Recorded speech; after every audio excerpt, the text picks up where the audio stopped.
কম্পিউটারে hacking screen তৈরি করার জন্য আমরা প্রথমে চলে যাব উইন্ডোজ প্লাস আর বাটনে।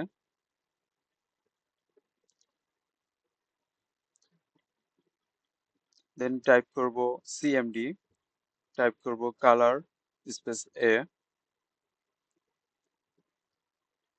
টাইপ করব video space double full stop,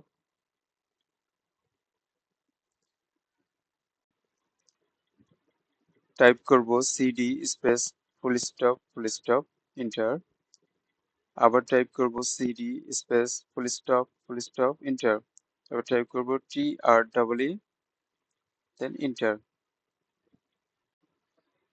এখন স্ক্রিনটা বড় করে দিয়ে আপনার বন্ধুকে দেখিয়ে আপনি খুব সহজেই একটু মজা নিতে পারেন। এই ধরনের আরো নিত্য নতুন কম্পিউটার হ্যাকস এন্ড টিপস পেতে টেক ইট আউটের সাথেই থাকুন। মানুষের ভিড়ে মানুষের মতো চ্যানেলের ভিড়ে হারিয়ে যেতে পারে, সেজন্য সাবস্ক্রাইব করতে ভুলবেন না। আবার দেখা হবে ইনশাল্লাহ।